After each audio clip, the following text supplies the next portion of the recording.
First of all, you have to acknowledge that stress exists in the equine. If you don't acknowledge it, you can't see it, and then you're never going to change it. Ultimately, it's about looking in three different areas, which is about who we are as people and the effects of our interaction with the horse and how they might be stressed, about the environment we keep our horses in and what can we do to change those, and the training methods that we use. And those three areas are things that anybody can focus on. And if we just take small changes in them, you don't have to change everything, but just small changes in each area based on a sort of approach of being able to just change one thing.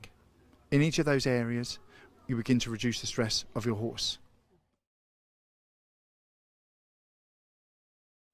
When we start to search for ourselves, then we have to grasp the concept that our horse will be telling us. When our horse's behaviour changes, when our horse's behaviour isn't what we expect, the first place to look is what is our role in that behaviour.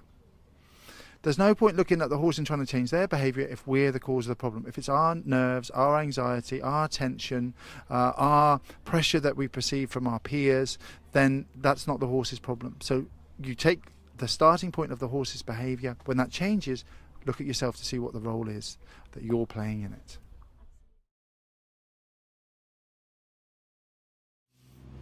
So when it comes to environment, I think the key thing is to look at the individual nature of the animal.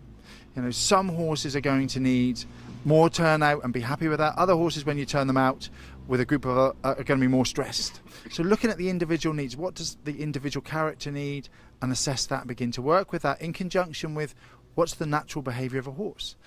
We need movement, we need to encourage choice, give them freedom to choose. You know, we tend to put a bucket of water down and go, that's it, tick, we've done it. Maybe a bucket outside and a bucket inside, which they prefer.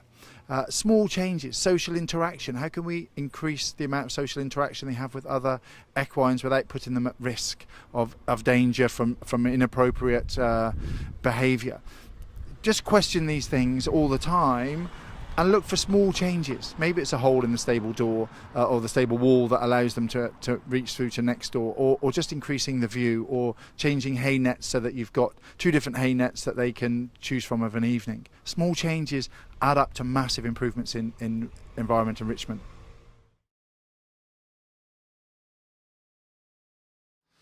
I think the key thing is taking into account the individual nature of each animal that we work with and their learning style.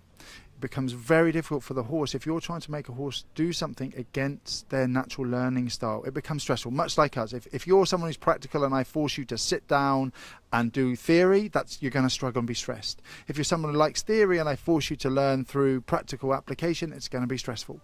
Find the way in which your horse learns and then work in that way and adapt. And each horse is different, so if you've got 3 horses, you've got to work 3 different ways. That's the key to making training less stressful for the animal.